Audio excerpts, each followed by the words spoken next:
ഈ വ്യക്തി ഒരു പ്രൊഫഷണൽ മത്സ്യത്തൊഴിലാളിയാണ്. അദ്ദേഹം ഐസ് ഫിഷിംഗ് എന്ന രീതി ഉപയോഗിച്ച് ഒരു ദിവസം $1000 നേടുന്നു. അദ്ദേഹം അത് ചെയ്യുന്നതിങ്ങനെയാണെന്ന് നോക്കാം. ആദ്യം അദ്ദേഹം ഐസിൽ ദ്വാരങ്ങൾ ഉണ്ടാക്കി ഐസ് ഫിഷിംഗ് ടിപ്പപ്പ് എന്ന പേരുള്ള ഉപകരണം ഓരോ ദ്വാരത്തിലും സ്ഥാപിക്കുന്നു.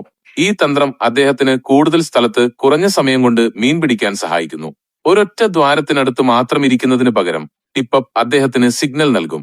നിരവധി ദ്വാരങ്ങൾ ഒരേ സമയം നിരീക്ഷിക്കാൻ മത്സ്യത്തൊഴിലാളിയെ സഹായിക്കുക എന്നതാണ് ഈ ഉപകരണത്തിന്റെ പ്രധാന ഉപയോഗം. അദ്ദേഹം പിടിച്ച ലേക്ക് ട്രൗട്ട് പോലെയുള്ള വലിയ മീനുകൾക്കായി പല ടിപ്പപ്പുകൾ ഉപയോഗിക്കുന്നത് വഴി ഒരു ചൂണ്ട ഉപയോഗിക്കുന്നതിനേക്കാൾ കൂടുതൽ കാര്യക്ഷമമായി മീൻ പിടിക്കാൻ അദ്ദേഹത്തിന് കഴിയും. ടിപ്പപ്പിന് ഒരു പ്രത്യേക കൊടി സംവിധാനമുണ്ട്.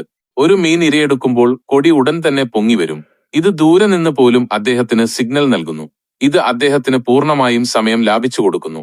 കൊടി ഉയർന്നാൽ മാത്രമേ അദ്ദേഹം അങ്ങോട്ട് ഓടിച്ചെല്ലേണ്ടതുള്ളൂ. ഇത് അടിസ്ഥാനപരമായി ഒരു റിമോട്ട് ഫിഷിംഗ് ഉപകരണം പോലെ പ്രവർത്തിക്കുകയും അദ്ദേഹത്തിന്റെ ഉൽപാദനക്ഷമത കൂട്ടുകയും ഉയർന്ന വരുമാനം നേടാൻ ആവശ്യമായ മീനുകളെ പിടിക്കാനുള്ള സാധ്യത വർദ്ധിപ്പിക്കുകയും ചെയ്യുന്നു.